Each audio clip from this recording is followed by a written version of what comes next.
Hello, I'm joined here with Father Albert from Ghana, who went to seminary here in St. Paul, and he's just going to share a little bit about his experience in Ghana and being a priest there, and kind of express some interest in a partnership here with St. Catherine Drexel.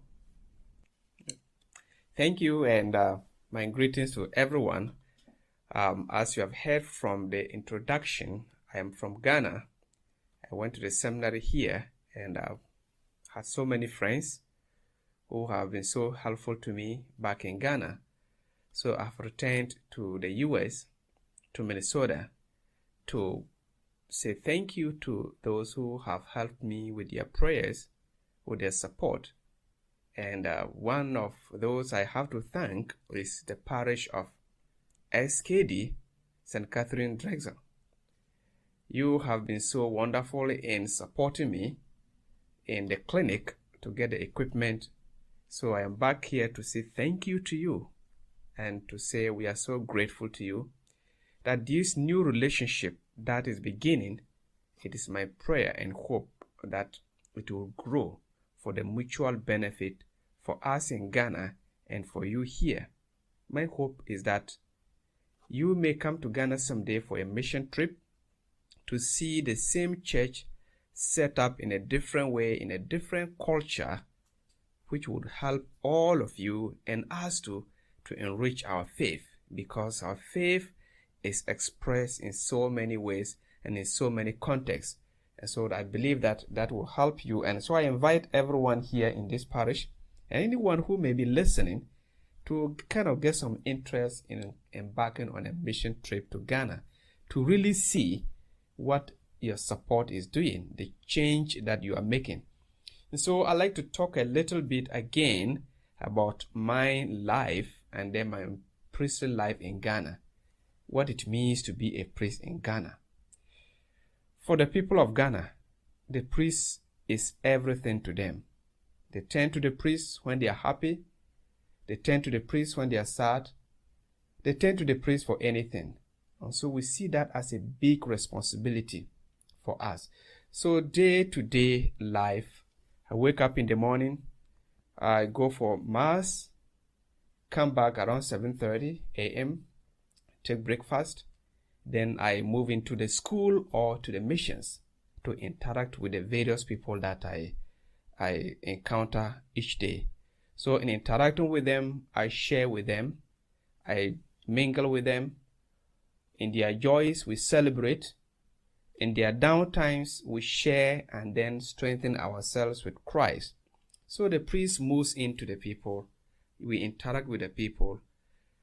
We hardly sit in the office. Our life is not an official life, the office life, because people do not book appointments. They just come to you. They need you, they come to you. They need you to find you wherever you are. And so we are not so concerned about booking appointments. Wherever they meet you, they begin to talk. If the place is convenient, you listen to them. Otherwise, you schedule a time to meet them and to talk about that. So to be a priest in Ghana is such a big deal, just as it is here. We carry a lot. We carry the people along. We share in their suffering. We share in their joys. We support those who need the support spiritually, physically, financially, and all that you can think about. And so that is what we do in Ghana. The sacraments, the physical life of the people, because we are both flesh and blood, and then the spiritual part is there. So when you feed the spirit, you feed the body as well. So the times that we cannot get to give, we try to link them up, try to talk and share with those who can help us so that they help us. Like the school and the clinic that I've embarked on, the clean water, I do not have money myself. I have to speak to friends, bring our plight to them. And once I spoke about it, people came out so generous and they offered a good amount of money to get the clean water for a good number of the people. Then from there, we think about education, because I grew up in a community that there has never been school there until I brought the school there. And so I know what happens in the Ghanaian context when there's no school, when there's no health center. And so I bring that need of the people to my friends, share with them, I leave it there, and God does the rest. So if you have any question you want to ask, just pause here, and then we can continue. Yeah, you mentioned the school and the clinic. Can you go into a little more detail about the school? Like, is it for elementary kids or for high school kids or that kind of stuff? Is there kind of a focus of the education? The school is for elementary all the way to grade 6. So our goal is to go to grade 9. In Ghana, we have the primary education and then the GHS education. All is within the elementary level. So the 7th grade to the 9th grade. Then from there, they would make a transition to the senior high school, grade 8, grade 7, 8, and 9. Then after that, I have a long-term plan to have the senior high school and a trade school, what they will call a trade school here, so that they can learn a skill. They have the academic part, then they have the skills that they will go out and be able to create their own jobs, employ people, and do not just wait on the white-collar jobs, waiting for the government to employ them. And so the school, the grade school, because the kids walk so far to school for long distances, my interest is to help them to be able to walk to school just within a few minutes, to encourage them to have the interest in going to school, and also the parents to have interest in sending their kids to school. Because I believe that education is what is going to change our world. Once we are well educated, we can put our destiny into our own hands. It will be like teaching people to fish than to give them the fish. So that is my view on that. And then the clinic is so important because once you're healthy, is a healthy person who carries out any activity in the world. So I believe that once the people are able to accept the basic health care, then their lives become better.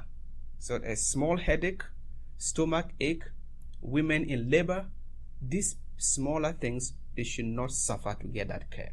And so I also thought about that because growing up in that community, there's not that help. We waited on the government, nobody came to our help. We spoke to them, nobody came to our aid. And so what do? We now try to share our plight, bring our plight out to people. And here we come. God has answered our prayers, and we got a clinic done. And SKD, St. Catherine Drexel, has helped us so much in getting the equipment done for the basic ones. We still need more, but we have the basic ones now to carry on. So again, anyone who is listening from this parish, you have made the difference in the lives of people. You have no idea what you have done. You have changed lives. You continue to change lives. And we thank you so much. We salute you. With the clinic, you mentioned that there's still some equipment and needs that you still need. Is there some specific equipment that you're looking for some fundraising for still? Yes, so we're looking for ultrasound scan so that we can help the pregnant women, x-rays. We still do not have a lot of the patient beds there. And then some of those equipment that we need there, we do not have wheelchairs, the stretchers, and then some of those things that will help them, a basic clinic, a basic health center. So these are the major ones. And then a rural ambulance. You have a tricycle and turn it to an ambulance to be able to help the people who need the care. Because when they need to get transferred to a bigger facility, they will need some help to be able to get there. If somebody is sick seriously in the house, they may not be able to come along because they have neither a bicycle nor a motorcycle. So they call in that ambulance, then we get in there and bring them. It will facilitate the healthcare. And so again, the ambulance is a very important need. The ultrasound scan is a very important need. The x-ray is a very important need. Our laboratory needs to be set up. We need to get a lab where they can take blood samples and do basic tests. That is not yet set up. We just have the entrance care to be able to look at malaria, the little thing that the people are suffering with. But going forward, we would want to be able to take care of the people better, in a better way than what we are doing. So, yeah. You mentioned a mission trip. I love that idea, and I'd love to start looking for that in the future for our parish to come out there for a mission trip. Have you had mission trip groups in the past, or what kind of work or experience have you had other groups do? Okay, yeah. in 2013, I had my friend, Father Ben Hadrich in Duluth Diocese, who came with a group of 25 people, college kids, high school kids, and their parents. So they embarked on that trip for 10 days. So when they were coming, they came with a project. They made some contribution and then asked me what would I want the money to be used for.